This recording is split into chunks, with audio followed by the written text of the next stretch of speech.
was too, because I was thinking this is not normal for you to. Yeah, it's not. But is anything normal for me? Well, that's what you're going to probably talk a little bit about today. Okay, we are streaming and recording. I'm sorry if I interrupt you, but Mitradas, could you kindly go on English channel so everyone can hear you? Oh, okay. Yeah, he's not on that. Yep. Go to English. And Now, mute original. Mute that. Can everyone hear? Okay. Everybody's okay? Everyone's okay. We were doing a session without you. We were. Yeah, I'm sorry. I had everything all worked out. I even took some notes. So Well, I just want to introduce Mitra to everybody. This is our late participant, our sadhu here. And I'm going to read his very short bio. He has been a friend of mine for many, many years. And that's why I was worried about him, because this was very unusual behavior. So Mitrasena Das. In 1975, 18-year-old Mitra met devotees while hitchhiking in Mexico. He immediately joined the temple in Berkeley, California, where his main service was book distribution, and then transferred to Midwestern USA to visit colleges with Ganapati Swami. And in 1985, he married Mahara, and they continued to work as a team. Mitra bringing new people in and Mahara holding them captive with cookies and wisdom.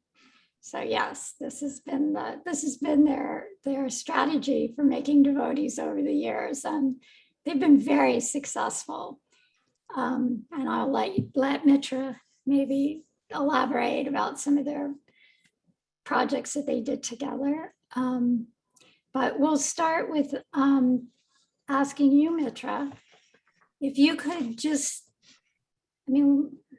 tell us a little bit about growing up, and if you had if there were any clues in your life that would point to the fact that you were going to take up spiritual life, or was this totally unexpected and out of the blue for you?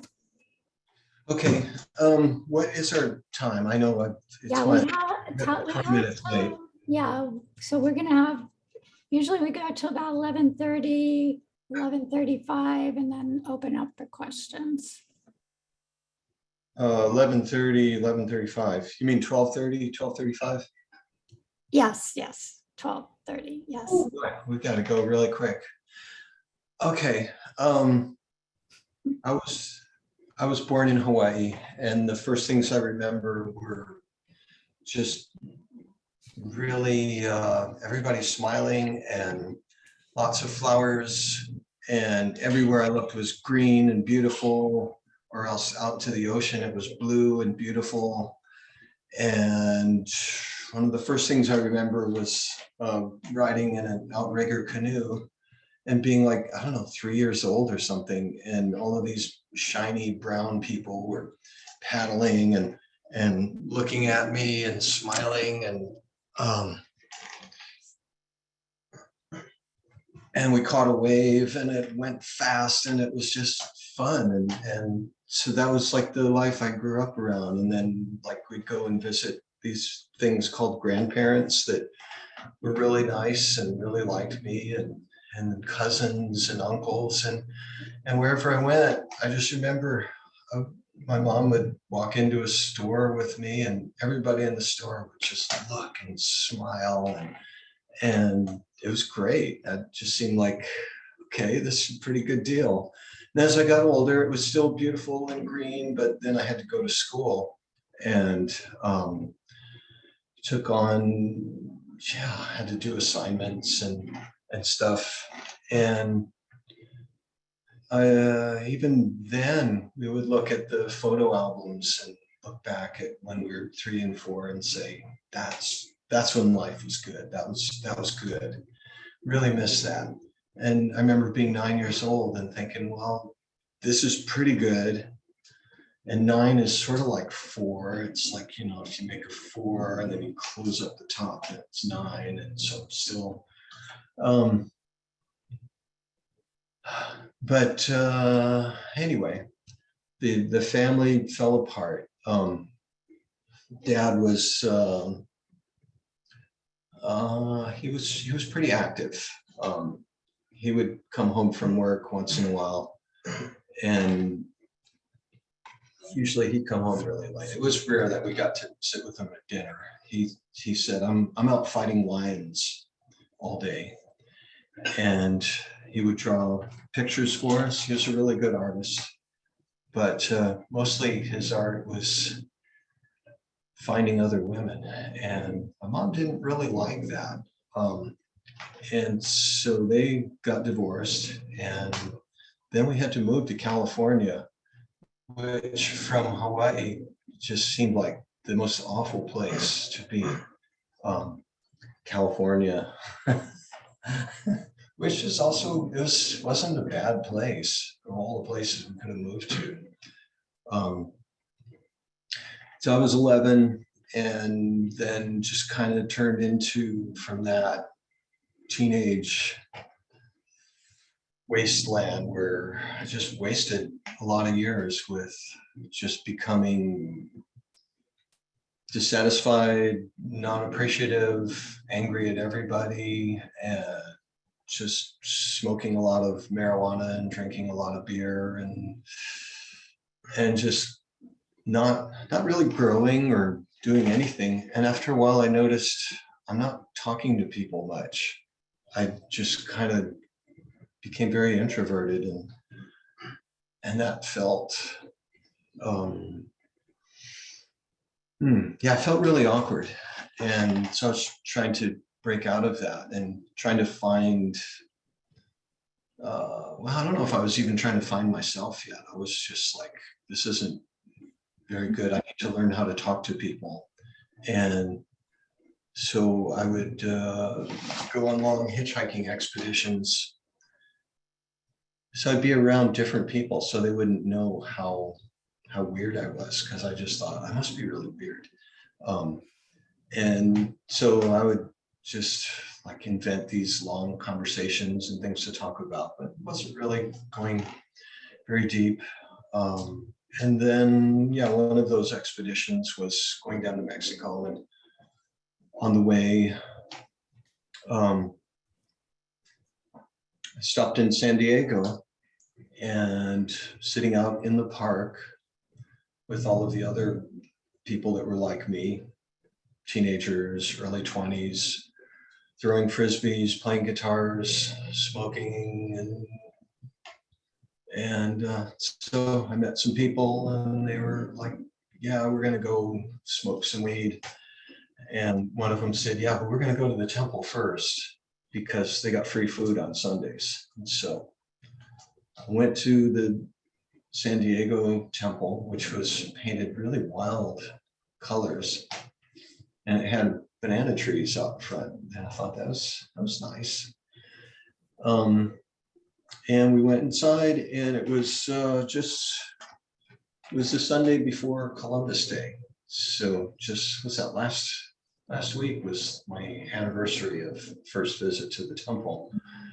The reason I remember it was Columbus Day was Jayatirtha was giving a talk. He gave the lecture. Well, first of all, there's kirtan, and everybody was running back and forth across the temple. And I thought, oh, that's pretty cool. Simple instruments, everybody can get involved. It's not just for the musicians. This looks like a really nice community. They're all singing together, they're dancing together, they're laughing, they're smiling. And the kirtan just went on and on and on. And I was like, okay, I get the point. All right, when's this going to end? And then finally it's like, okay, now we're going to have a talk. And so this guy sits down, he picks up the kartals, and he starts singing another song. I'm like, oh man, okay, all right. So then he gives a talk and he says, Christopher Columbus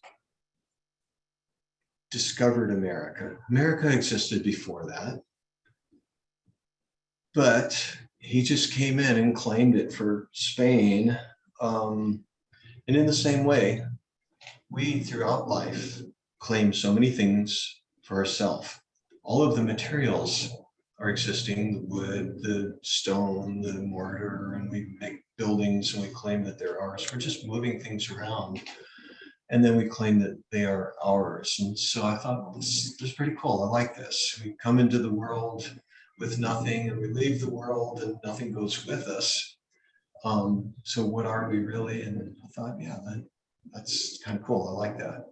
But what really got me hooked was seeing Charlie Blankenship there in the temple, sitting on the floor with his wife, Vanessa. And Charlie had just visited our house in San Jose a couple months before. He had traveled around the world in a sailboat, just working on sailboats as a sailor. And then they'd go to a port and he'd play his guitar and make enough money to have a good time. And he had this real pretty wife and she was wearing a sari. And I thought, oh, that looks really nice.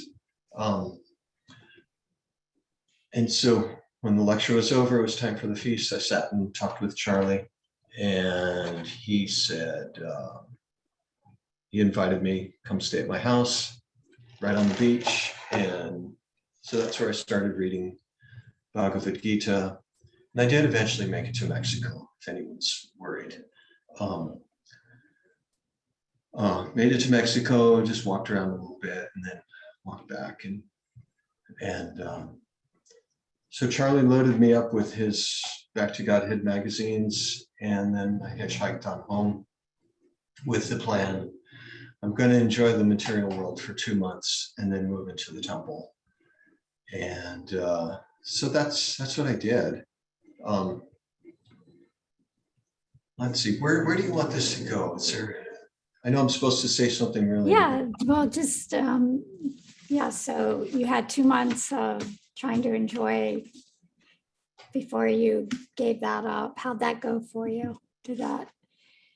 Were you able to enjoy, or did you have some sense that, yeah, there really is It was some. just pretty much the same thing. It was just being with friends and they were saying, come on, let's get stoned. And I was like, I'm trying to read these books and they're hard enough to read.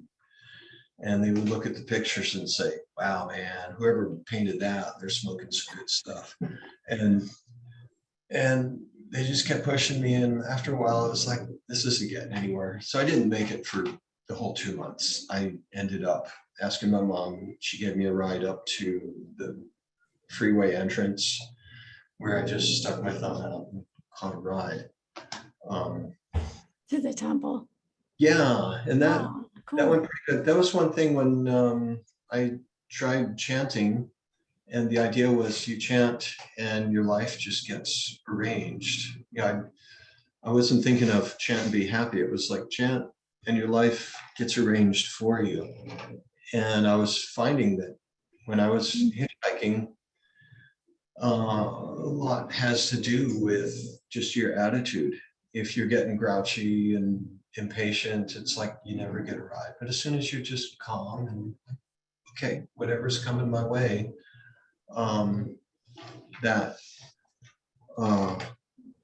that works. And so I found that by chanting, and I was too shy to chant in front of people, so I'd be out there holding my thumb out, chanting, if nobody was around, Hare Krishna, Krishna Krishna, Hare Hare. And then I was getting interesting rides with really interesting people. And that ride to the temple was so good. It was a pretty long ways, and just by chance, I got a ride that the guy was going right up, and he said, yeah, I can just go a couple streets over and drop you off on Stewart Street. I know where the temple is. And on that ride, it was one of those guys, everybody back then, if they could grow a decent beard and long hair, and if they had to wear glasses, they would wear round glasses so they looked like John Lennon. John Lennon. Or if they didn't wear glasses, they tried to look like George Harrison. So this guy kind of looked like both. He was like Mr. Cool, and he said, yeah, driving along here. I picked up Jesse Colin Young. He was out hitchhiking once. And what? From the Youngbloods. And he had just met all kinds of cool people. And he said, yeah, the Krishnas are into some good stuff, but just don't lose your personality in there. Don't let them like push you around too much. And I said, yeah, but I was thinking, I don't even know who I am. I'm not even trying to find myself. I'm just I don't even know what I'm looking for. Just looking for an alternative. I knew that the drugs and stuff wasn't making me happy. And when I saw older people doing it, I thought, man, these people look like losers. Look at him. That guy must be like 25 years old and he's still smoking weed. I mean, with us teenagers, what a loser. Doesn't he have anything better to do?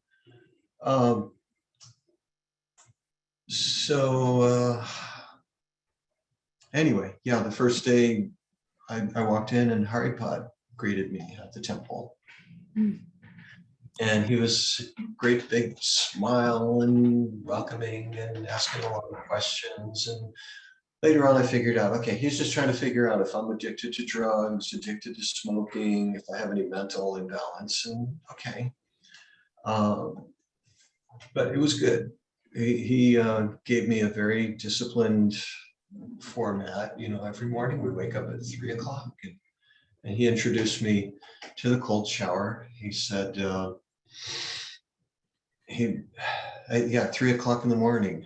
Said, up and at 'em, Haribol Prabhu, it's time to rise and shine for Prabhupada. And he put on the tape recording, Hare Krishna, Krishna Krishna, Hare Hare. And then that was every morning. He'd come in and say the same thing, hit the tape recorder, and that was our wake-up call. And, that was better than getting a mop in your face. Yeah. My husband said that if you didn't get up in the morning, they had a wet mop. They just started mopping the floor. And if you were still sleeping on the floor, you got mopped.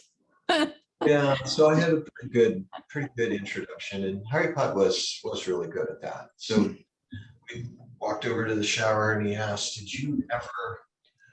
have you ever taken a swim in an ice cold mountain stream? And I said, yeah. I did that up in Lake Tahoe, and then we used to go to this other place up in the Redwoods, and I just started telling all these stories. Okay, good. So that's what we do every morning. That was great. That was a good frame of a cold shower. That was really... So I took the cold shower, and I thought, wow, this is great. I can't wait to get home and tell all my friends about this. What a great idea. This feels really good. Because it does. But day after day, it kind of wears on you, especially in the winter. We didn't have Wim Hof to listen to back then. We didn't have that. We didn't have Wim Hof, the guy that is like really into like taking ice cold showers, and he's very popular in the melting ice cubes. Sitting in a bathtub full of ice. That's the guy. Okay. He talks about the yoga of building out. That would have been very useful. It would have been. It would have helped us to see it from another perspective. I watched a little video of a bunch of devotees singing Gurvashtakam with Prabhupada there. It was one of those old videos, and they're in an airport or something, and just hearing all of that, and it just reminded me of numb fingers. Hands were like yellow, like from no circulation. But we would dance, and that was the thing. We would dance really hard every day. But that first day, Haripad brought me into the temple, and he pointed to all of these devotees sitting, leaning against the wall, and they all looked half asleep. And he said, these are some of the the most important people in the world. They've given their life to serving God. And I looked at them and they're all like half asleep. And I thought, well, I'm going to do better than these people. I'm going to show them how to, just give me a week or two. I'll have this down. And he showed me how to chant on the beads. Oh, this is easy, man. I can do this. And so I sat there and I was just chanting, and yeah, I'm gonna show everyone here how to do it. And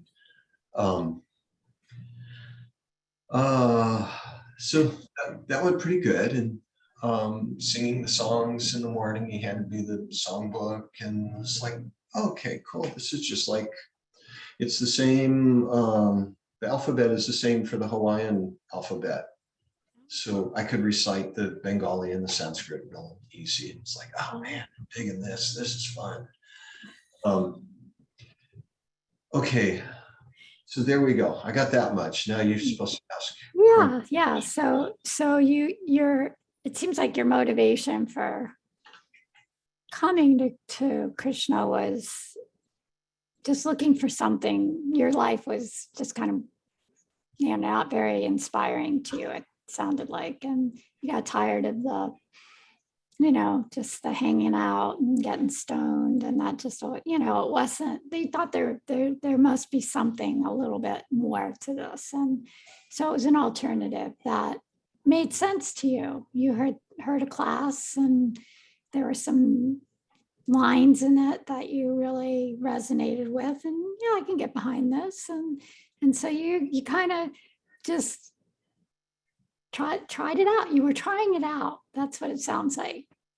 So what was it that really, at what point do you feel like you really made a commitment to that your heart was committed, that this is my path and I'm going to do this for the rest of my life? Was there a moment in time, or was it something very gradual? How did that go? Yeah, kind of gradual, and most of it was just not really well thought out. It was just like going along with the ride. Going along, and like one day we were out on Telegraph Avenue chanting with the kirtan party. Well, that was another thing. I was thinking, like, I'm not going out chanting. I'm here to read the Bhagavad Gita. I want to understand this book, but I'm not doing that street stuff, and I'm not cutting all my hair off. So I had hair as long as yours.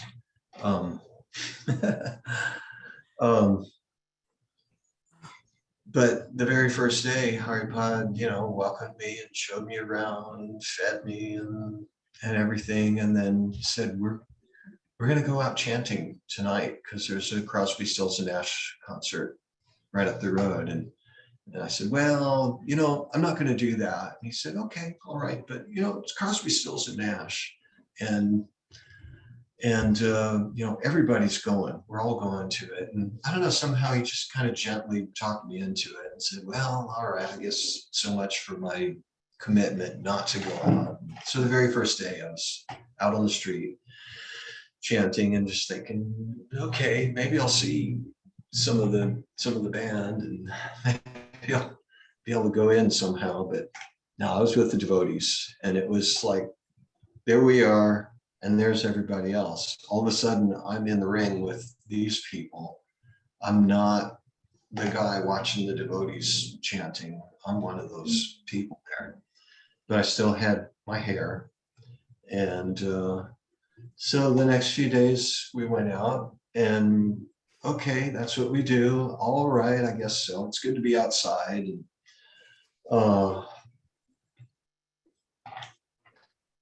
But one of the things that,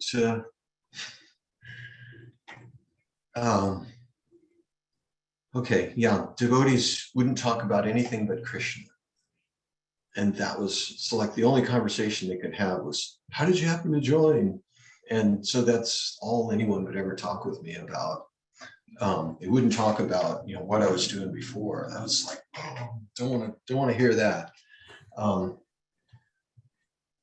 So just to keep the conversation going, I would ask them, well, how did you join? And everybody had some really weird story of being at a Santana concert, and I was tripping on like 12 hits of acid, and everybody's face looked evil.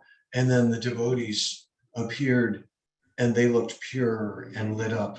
And so then I knew that's the truth. And so I went home with them. And everybody had like some really weird story like that. And I thought there was something wrong with me because I just came from reading the books. And I thought, and people would tell me when I chant, I hear Krishna's flute sometimes. And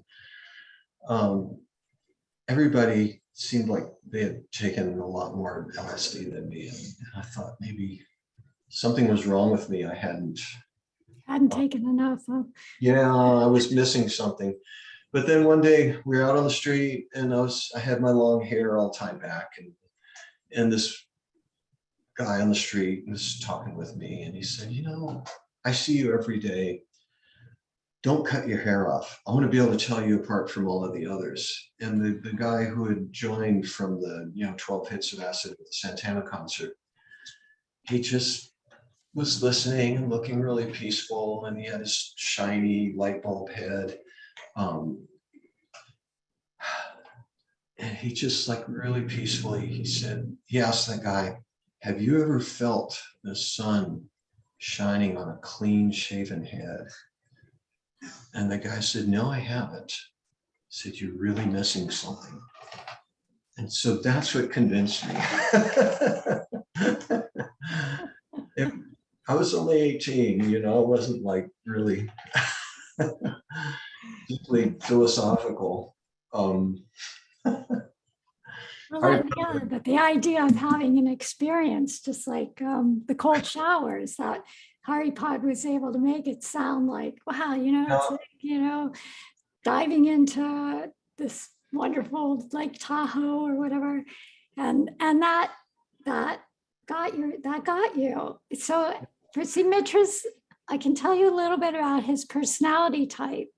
He if you can make it fun for him, he'll do anything for you, but you have to figure out how to make it sound like it's going to be fun. So Mitra, can you come over and fix my washing machine? But yeah, you can't ask him that. You have to say something that'll make it sound like it's going to be fun. That's his motivation in life. If it's going to be fun. So it sounds like Krishna spoke through different people in very perfect way for engaging you. This could be fun, having a bald head and having the sun shine, reflecting off my bald head. That's cool. That's fun. Yeah. So I went home or went back to the temple, and we cut it all off. And then I went outside and the sun was shining on it. It's like, it feels the same. But you got tricked. Yeah. And so then maybe, I was just gonna say maybe I'm just, I want to make sure we get to our, just so what were some of the early struggles that you had after, making the commitment to stay at least for some time? What were some challenges and how did you persevere? How did you overcome them? How did you go forward? I don't know. I was just there, and it wasn't really that hard. And here's another little story. We were out on Telegraph Avenue, and I was pretty new, and they had told me and told all of us new bhaktas. Maybe you remember Shaktipati. He visited. Yeah, he joined a whole month before I did. So he was like, I looked up to him. He was your senior. Right? And so they said, just get into the chanting. Don't look at what the people are doing. Don't get caught up in the material environment. We should just chant purely and give everything we can. And that's how we're going to help these people. And so I thought, okay, that's what I'm going to do. And so we were chanting. We stopped on this one corner, and everybody was, doing the Swami step back and forth. And on the opposite corner, I noticed a group of really grungy looking hippie type folks. And then I noticed one of them throwing a tomato across the street at the chanting party. And so when the devotee went like this way, the tomato would fly over his head. and then he'd go like this, and another tomato would fly over. And so every time they moved, nobody got hit, and nobody even noticed that going on. And so I was just trying not to pay attention to it. I thought, this is just kind of normal stuff. And then, I was just like, felt guilty for like watching that. I should just be chanting because that's going to solve everything. And then they're passing out flyers, and people would take a flyer and walk with it and drop it somewhere. And so one of the girls, devotee girls, went out into the street to pick up a flyer that someone had dropped. And as she bent over, an egg flew right over her head and landed into the car that was sitting at the stoplight. It was just like a little sports car with the top down, little MG or something. And that guy put on his handbrake, he jumped out. And just then a police car happened to be driving by, and he waved at him, and I'm like, oh, Hare Krishna, I shouldn't be watching this. And sometime later, there was a big police car there loading up all of those people.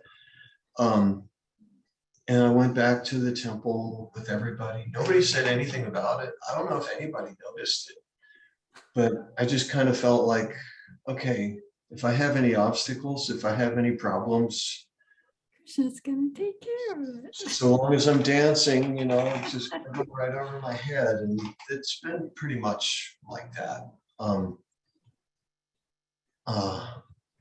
don't know if it consciously made an impression on me, but it was always it's a wonderful story. That's true. and then you were observing that, and I'm, some scar made some scar for sure. That here these devotees are just chanting, and there's these malicious people trying to, disturb them and hurt them, and they weren't even paying any mind to it, and how Krishna took care of it. I mean, I think that's such a nice example of where we want to be all the time, that things, because the world is throwing things at us all the time. Maya's just, throwing rotten tomatoes and eggs at us all the time. And and Krishna's protecting us all the time, but we don't always remember that. We lose sight of that. So We don't recognize it. Yeah. That would be actually, I was thinking that'd be a really good, music video, having the dodging these things, and they're just going on like nothing, ever, disturbs my world. Yeah. Hey, we're running short on time, and I know I'm supposed to say something really embarrassing, and Gordon Ryan, he's sitting right here. Oh, Gordon Ryan, he's making sure that Dad says something that's going to be. This is a true story. He asked me once, what is the most embarrassing thing that you've ever done in your life? And so I got to get this off my chest. Okay, well, let's have it. For a while, and okay, maybe it's a bit bold to let him know what I really did, but once I cooked something and I didn't put enough salt in it. So I hope you're not going to hold that against me. And so Mitra is averse to talking about things that aren't like happy, and yes, that is definitely one of the things he doesn't like to I wanted to get it off my chest. On the negative things in his life. So now we know the worst thing that ever has happened to Mitrasena in his whole life is he forgot to put salt in something that he cooked. I didn't forget to put salt. I just didn't put enough. He didn't put enough salt. Let's not get dramatic here. Okay. So we all have a lot of empathy for you. And we hope that you heal from that trauma very soon. I've been processing it, and it's been helpful. So, is there anything that you would like to share that? Anything in your journey as a sadhaka that has been challenging in a way that, you really had to, it's forced you to take more shelter and helped you to become more of a surrendered devotee. Is there anything that you would like to share? And that's the messiness. We all have our messiness, everybody. Yeah. And I just exposed some of it. Yeah, we like we said, we feel a lot of empathy for this. When 1977, we were distributing books, and it was like, I'd heard of the old time devotees who had like gathered up great big groups of hippies and gotten crowds of hundreds of people to chant with them, and I always wanted to do something like that. And here I was in this movement that was just so regimented, and I would go out and distribute books all day, and like that was the best service, and we were doing that to keep Prabhupada alive. He said hearing about the book scores is keeping me alive. And so that's all we did. We'd put on a wig and we'd go out, and I thought, I want to learn how to really have a conversation with these people. And that just wasn't happening. And I was feeling kind of like, well, I want to do something else. And so anyway, ended up in Chicago traveling with Ganapati Swami for 3 years as a brahmachari. And that was really nice. We'd go to colleges, and there I got 2 things that I really wanted, was to be able to sit and play mridanga a lot, to really get good on mridanga. And so we'd do kirtans for about 6 hours every day, and my hands would get really tough and beat up. And so when I would go out and distribute books, if I met someone in construction, I could just say, yeah, I've done a little work too, and I'd show my hands and all the calluses on there, and they'd be like, oh my God, you have. And then also talking to the students all day long, every day we were on the job, like from 5 o'clock in the morning in the campground. When we'd wake up, we'd be meeting people and talking to them, and like, because we were in our uniform always. And so that was great. But after a few years of that, I was thinking how great it would be to do that with not a Swami, but with a woman, and how that would make us more accessible.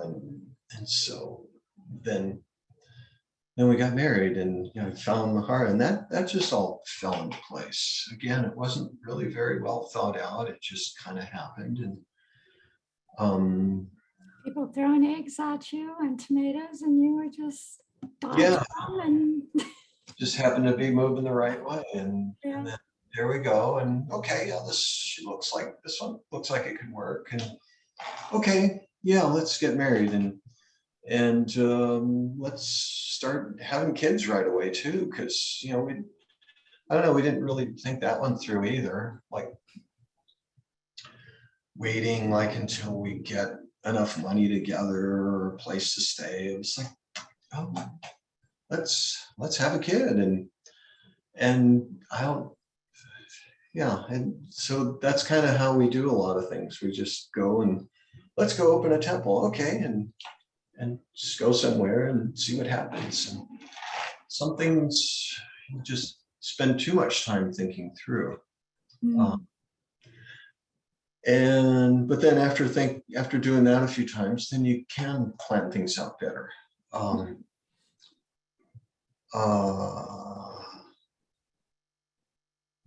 Okay, there's just, it's already 12:30, and I don't know. I'm trying to find something something.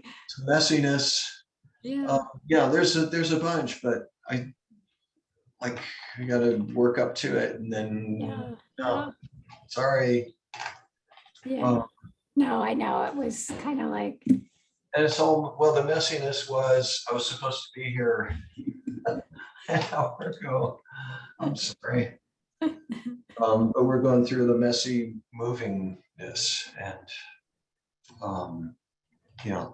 I got a lot going on right now. So yeah, Mitra and Mahara are moving down to Alachua to be with our new Sri Chaitanya Sangha in Alachua. We've got and the ISKCON devotees and the Narayan Maharaj devotees. It's quite a wonderful place for that. That there's a lot of variety and seems to be pretty good dealings with everybody. So far. So yeah, looking forward to having you guys down here. Yeah. And it's like so many of the kids that I taught how to play music. Yeah, Mitra's a really good musician. He's there isn't any instrument I don't think that he can't pick up and play. And he makes his own instruments. He has something called the Mitra tar that he makes with tin cans and it's quite Strings and strange. I mean, it's simple, but really sounds great. And so he's well known, and everywhere he goes, he meets all the musicians in the area and kind of gets them to have a little interest in Krishna. And he and Mahara started a little preaching center in Prabhupada Village. And that was a very successful preaching center.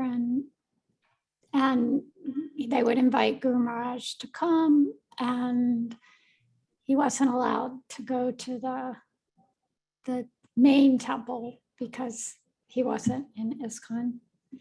So he'd come to the Krishna Road temple, and that was wonderful, actually. And he made a number of disciples there. Aradhana came from that preaching center, and Bhakti Lata, and who else? We had a number of Nam, Chintamani, and Shamlo, and Jagamohan. Jagamohan and his wife. So Mitra's done a lot of seva for Sri Chaitanya Sangha. He has dual nationality, I'd say, or maybe more than dual nationality. Eric came through Paul, who I met anyway. Yeah. So Paul lives in my downline, so I'm sad. I don't need to do anything anymore. yeah, right. You don't need to. You have all these young people doing your work for you. So it's the marketplace of the holy name. So we do our marketing, and you get your downline, and you get how's the song go? I'll bring you in. I'll introduce you to Nityananda, and you'll get the treasure of the holy name, and I'll get my commission. So I get a little commission from everybody I bring in. That's right. And you can retire now. Of the three kinds of gurus, you've got initiating guru, instructing guru, and the Vartma Pradarshika, the one that introduces people. That's the easiest one. You get the most commission. Nobody gets mad at you. Nobody criticizes you. Yeah, so that you specialize in that, in the Vartma Pradarshika guru. It's really the best deal. Yeah. You get the best return on that one. Okay. At least headache. Exactly. I've got a few in that cause some headaches. We don't need to bring up that. So for all of you that are on the call, Gordon Ryan, can you get on the screen for a second? I want to see, this is one of the Gordon Ryan, I would say, is one of the gifts that came out of Mitrasena's life. He brought this beautiful Vaishnav into the world. And I remember Gordon Ryan was probably 15, maybe even younger than that. I don't remember, but you came to hear Swami at our house, and you were sitting up on the stairs, and you asked a question, and I don't remember what the question was, but I remember Guru Maharaj saying to you, just come live with me, just come live with me. And I'm like, oh my God, I can't believe he's saying this to this kid that's, never come to see him before. And Gordon Ryan, shortly thereafter, a couple of years probably, he was living with Guru Maharaj. So this is the fruit of, one of the fruits, beautiful fruits of Mitrasena's life, is this wonderful Vaishnava. And we want to interview you too one day. Messiness. I don't know if you've got any messiness. Mentioning Tripurari Swami. That was part of the messiness in Berkeley, was after Prabhupada left the world, then the movement became very different. And Hamsadutta became the guru in the GBC. And after a couple of years of that, it was like, this isn't right. This isn't. So I just went out distributing books around there, and I was taking a couple of other devotees out, and somehow the word got out. And so the GBC they were sending different devotees in because they heard there's some devotees distributing books there. We want to try to get that going. And so Hridayananda Maharaj came in, and he gave some lectures on book distribution, and they were pretty good. And then Tripurari Swami came, Vaisheshika, they were sending out the heavy artillery. And so I got to go out with them around San Francisco, and what was it? Vista Point was overlooking the Golden Gate Bridge across the bay, and that was like really the best spot. And Muir Woods. So got to go on book distribution with Swami, and he had a reputation wherever he would go. He was like a magnet. Really good people would come in to if he was at the airport, everybody wanted to go to the airport with him. Just if he was there, good people would come. Everybody would have a big day. And then, so after Berkeley, moved to Chicago, and he was there all the time. So got to hear from him a lot, and he was saying a lot of the same things that he's saying now. He was always quoting that verse about Sakyam Vijaru Krita Punya Puncha, that just by performing heaps and piles of pious activities, these cowherd boys got their position. And he was saying that about just keep distributing these books, do this yajna. This is the way to please Prabhupada. And and I remember coming in to his room once, all the brahmacharis, we'd sit in the room, and he was saying, this is our life, distributing the books and reading the books. And so, it made a deep impression on us. Also being around Mahanidhi, I was always around these devotees, Nagaraj, they're deep into reading the books. And so, that kind of helped clean up any messiness. Sorry to give such a boring. No, not boring at all. I mean, what it shows is that some people, the messiness, I know you've had tons of messiness. I could tell you, spend the next hour of all the messiness that I know he's been through. But he's got a certain nature that allows him to dodge the rotten tomatoes. So I think that was a great metaphor for your life, was that and that it stuck with you so much, I think also. So one thing that I really like about, say, the Enneagram with the 9 different personality types is, it's like 9 different strategies with trying to live in the material world. And,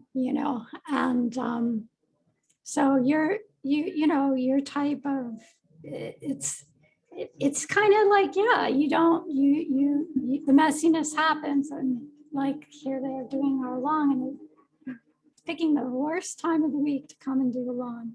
The messiness. I don't hear it. It's not much. You don't hear it much. Okay.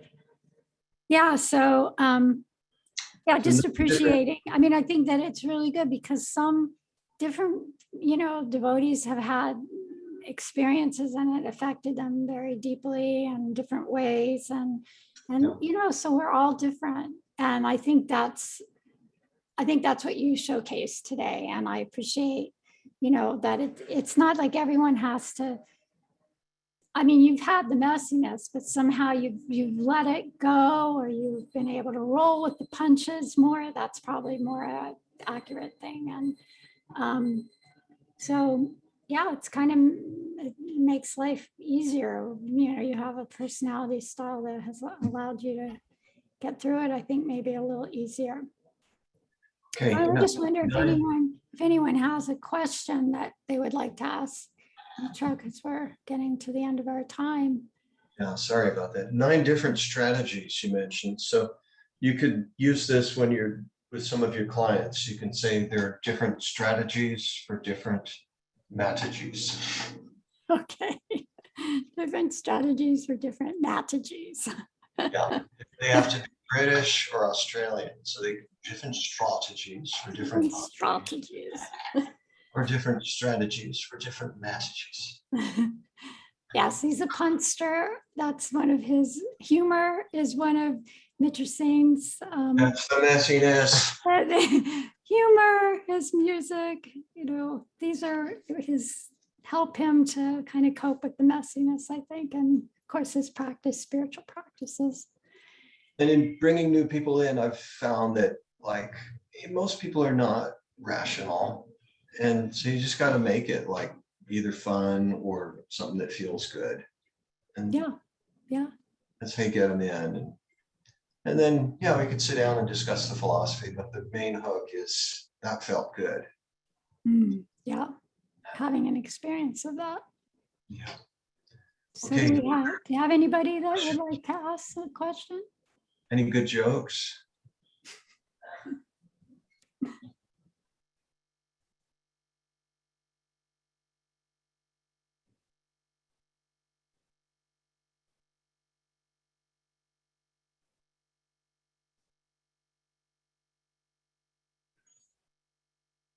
Sure. Yeah.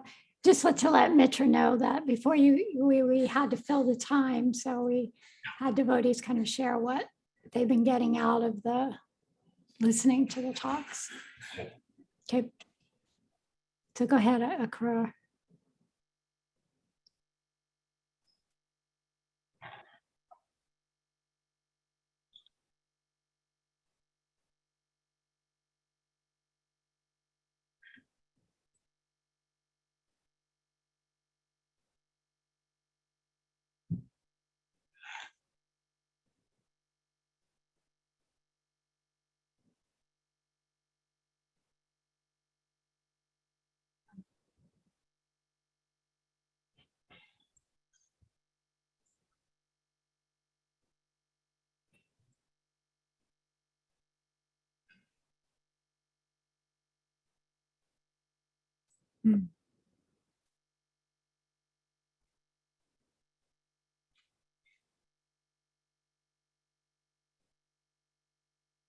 Thank you. That was from Vaishnav Das from Argentina. Jai, thank you very much. Oh And man, then, I heard that before. I could have unloaded a few things. we had Guru Nishta says that my internet connection is very bad, so he's going to type his question here. Can you tell us about meeting Srila Prabhupada for the first time? Okay. I joined in November of 1977 or 1975. Prabhupada arrived in Los Angeles was it June 76? So I've been a devotee for all of 7 months and didn't really know much, but all I can tell you is, I don't know, try to get the experiential part. We drove from Berkeley down to LA. And then like, okay, then everybody get in the vans. We're all going to go meet him at the airport. And there I was with, I don't know, 200 or 300 devotees, the most I'd ever seen before. And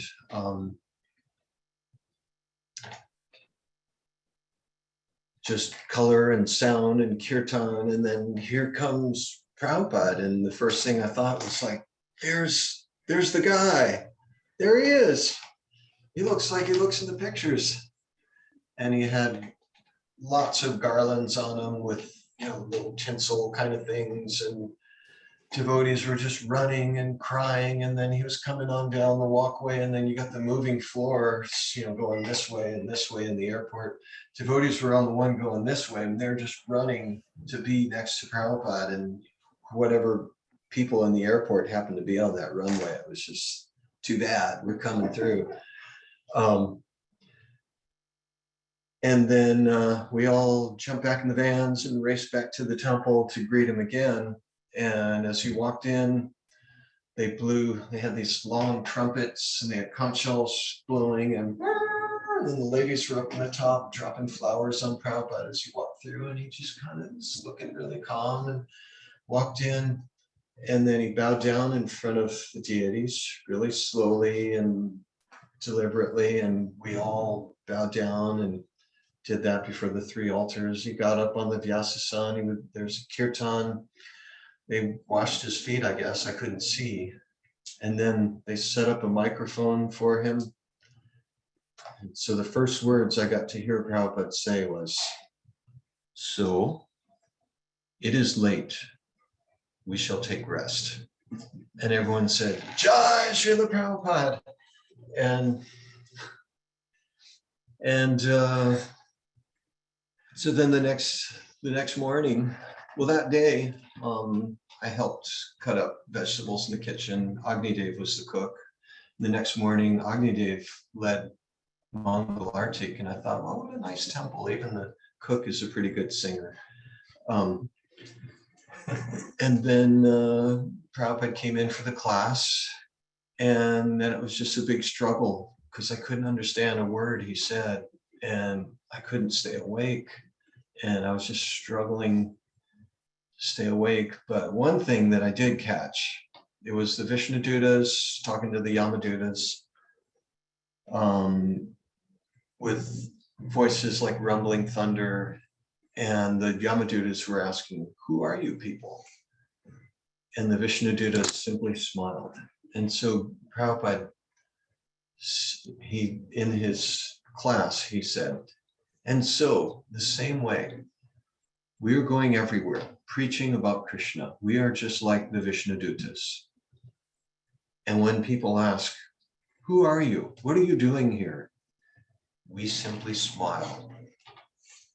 And everyone laughed and said, "Jai Prabhupada." And I caught that much. And then at the end, he closed the class saying, "Manmana bhavamad bhakto madhyaji mam namaskuru."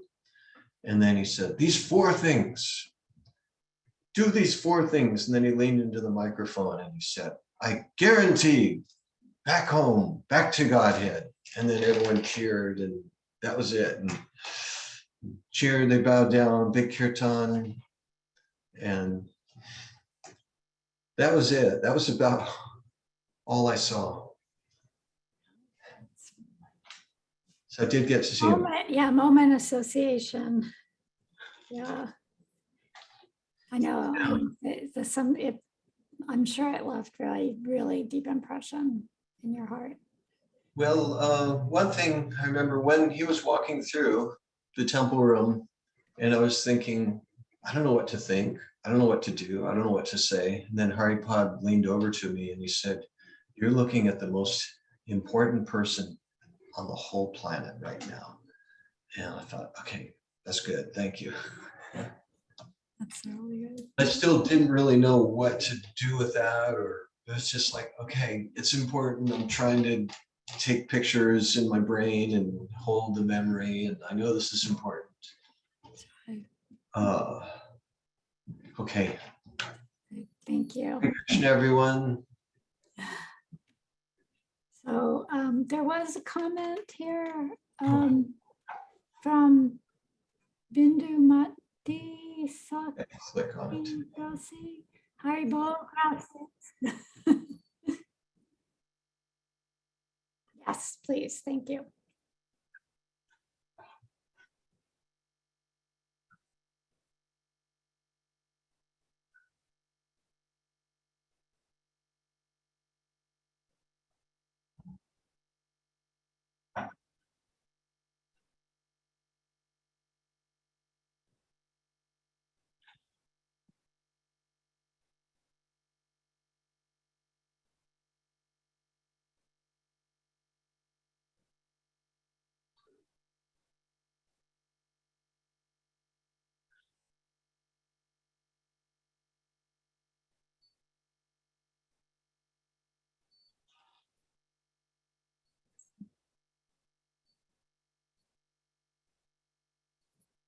Thank you. Where does she live?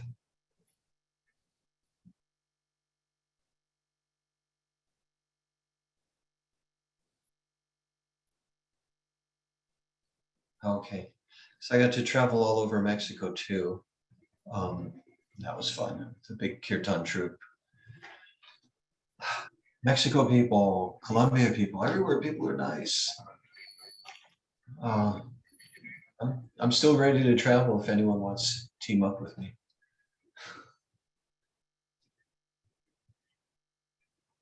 Uh-oh.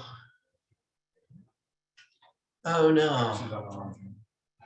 Or you're on the wrong channel. Did You're we on do- English. Original sound off. Okay, so I guess we're pretty much out of time unless anybody has something really, really important they want to ask or say at the end. We'll wrap it up. So I want to thank all the devotees that got on today, and we thank Mitrasena for coming. Better late than never, as they say, and